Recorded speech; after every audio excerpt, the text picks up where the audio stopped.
આગામી 5 દિવસોમાં હવામાન કેવું રહેશે એની આગાહી કરી છે।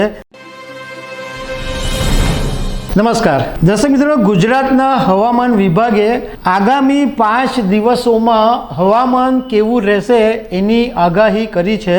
હમણાં તો આપણે જોઈએ તો ગુજરાતમાં ઘણા બધા વિસ્તારોની અંદર ગરમીનો પણ અહેસાસ થાય છે। સુરતમાં પણ બપોરના સમયે ગરમી જોવા મળે છે, પરંતુ હવે હવામાન વિભાગે જે 5 દિવસના હવામાનની વાત કરી છે એના વિશે તમારી સાથે વાત કરીશું। મારું નામ રાજેશ શાહ છે અને તમે જોઈ રહ્યા છો ખબર છે.com।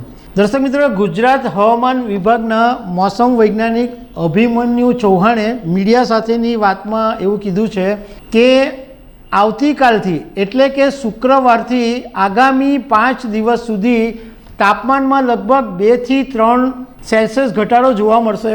એટલે શુક્રવારથી તાપમાન ઘટશે અને ઠંડીનો અનુભવ થશે। એટલે શુક્ર, શનિ, રવિ, સોમ, મંગળ 5 દિવસ સુધી આપણને ગુજરાતની અંદર ઠંડીનો અહેસાસ થશે એવું ગુજરાતના હવામાન વિભાગનું કહેવું છે। અભિમન્યુ ચૌહાણે એવું કીધું કે દરિયાકાંઠે અત્યારે ઉત્તર પૂર્વના પવન ફૂંકાશે આવતીકાલથી અને પવનની ગતિ 30 થી 40 કિલોમીટરની રહેશે, એટલે ઠંડીનો અહેસાસ રહેશે।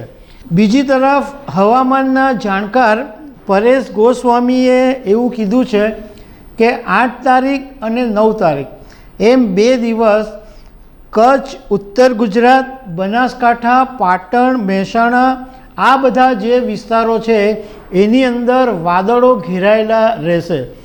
એ ઉપરાંત 9 અને 10 તારીખે ગીર સોમનાથ, અમરેલી, ભાવનગર આ વિસ્તારોની અંદર પણ વાદળો ઘેરાયેલા જોવા મળશે। સાથે સાથે એમણે એમ પણ કીધું કે 8, 9 અને 10 તારીખે મહારાષ્ટ્ર અને મધ્યપ્રદેશની બોર્ડર સાથેના જે વિસ્તારો છે જેમ કે છોટાઉદેપુર છે, રાજપીપળા છે, ડાંગ છે, એ ઉપરાંત સુરત, વલસાડ, તાપી, ભરૂચ આ બધા વિસ્તારોની અંદર પણ 3 દિવસ માટે વાદળો ઘેરાયેલા જોવા મળશે।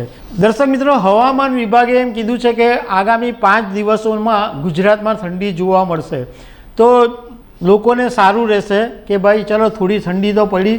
ઘણા સમયથી વચ્ચેનો એક વખત એવો હતો કે ગુજરાતમાં સારી એવી ઠંડીનો અનુભવ થયો, પરંતુ પાછો વચ્ચે બ્રેક પડી ગયો, પણ હવે એવું લાગે છે કે 5 દિવસ ફરીથી ઠંડી પડી શકે છે। તો દર્શક મિત્રો, આવી અનેક વાતો સાથે અમે તમને મળતા રહીશું। Thank you very much.